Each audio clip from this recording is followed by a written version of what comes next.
I'm wrapping the yarn under the end needle, pushing it halfway back into work, and I'm hanging another stitch on this end needle for a sew as you go seam. And again, I make sure that those latches are open and knit over to the right, knit to the left, and do my little routine again. Increase and add another stitch over here.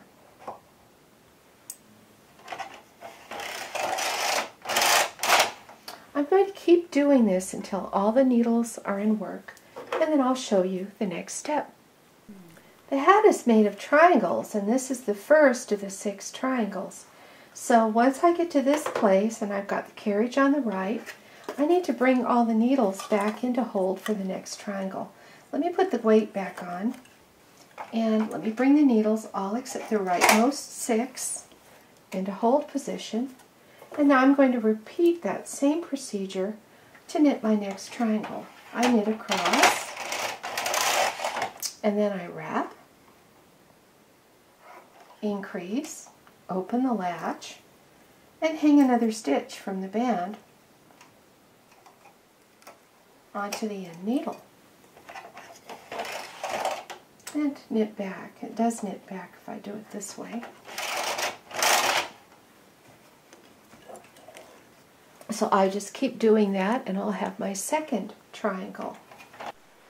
When you have all 6 triangles made, you will have used up the band. The very last row that you knit, you have to put 2 stitches on instead of 1. Otherwise it doesn't come out even. That extra stitch on each end of the band is for sewing the seam in the band. Now what I'm going to do is cut the yarn, leaving enough for doing a Kitchener stitch to join the beginning to the end. And then I'm going to take some waste yarn and I'm going to scrap off the cap. So I've hung weight on it so that I can easily take it off on some waste knitting.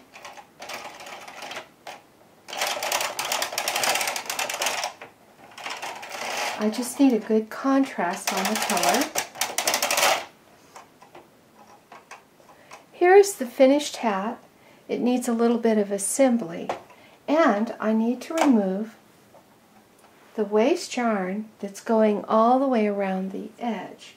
So I'll take that off and then show you how to do the seam. When the waste yarn is removed, you can see how the sew as you go seam turned out. Now, to sew the hat together, I'm beginning at the brim, and I have the right side facing up. I thread the yarn into a tapestry needle, and I like to begin by going around the cast-on loops, which makes them line up just perfectly because they're now joined. Then I stitch with a mattress stitch, 1 stitch in from the edge, working from side to side with this face up so I can see exactly what I'm doing. If you'd like to learn more about doing mattress stitch, I have a video about that in the beginner lessons.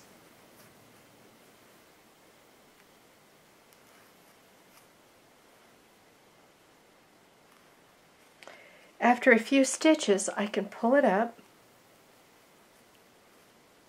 and if the mattress stitch is done correctly, it should pretty much vanish. I'll finish the cuff and then talk about how to Kitchener stitch the top of the hat. Once the cuff seam is done, I need to turn the hat inside out. On the wrong side of the hat, you can see the first row of this brightly colored yarn here, and you can see it here on the cast off, or that is on the ending waste yarn. And I'm going to go ahead and thread up with the yarn and do this Kitchener stitch. What I want to do is pull the waist yarn away enough so that I can see the first stitch on the opposite side from where my yarn is coming from. My yarn came from over here, so I go in on the opposite side, and then I find the first stitch on this side, and it's this bright blue stitch, and I go through those two, and then let me get this thread out of the way. On the same side I just came out of, I go in the second stitch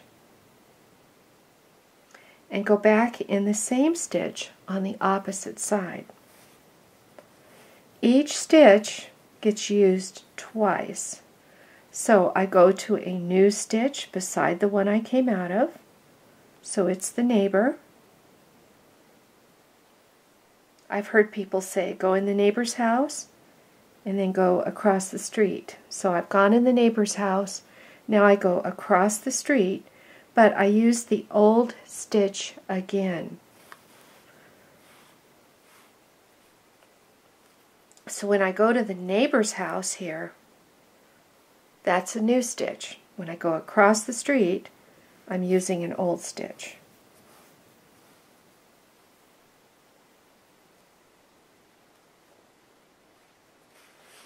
Now this part of the top of the hat is pretty straightforward to stitch. It looks like any Kitchener, but I've had a few people who've worked on these tams remark to me that they're not sure what to do when they get to the top of the hat and there are these short row triangles and the length of the stitches doesn't match.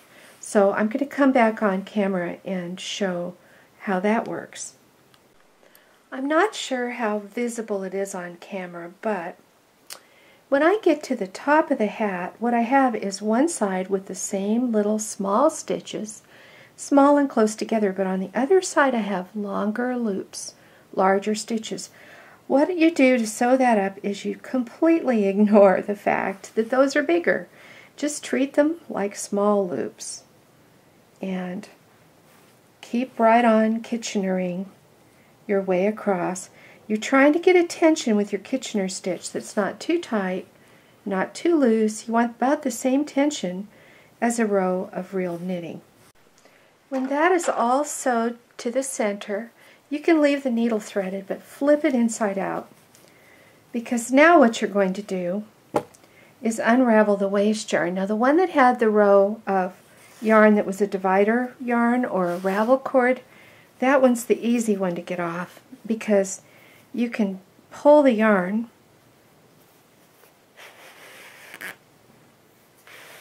and it'll come right out and the waist yarn will come right off. So one is off. The other one, which was at the end of the work, can just be unraveled. There are two steps left. I need to close the hole in the middle, and I do that by just running the yarn under each of these loops. Just do it with the needle. Catch that loop, catch that loop, catch that loop.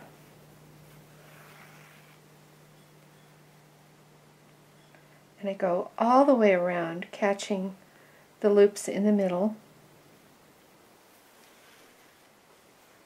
And then I just draw it up. And that makes the hole close.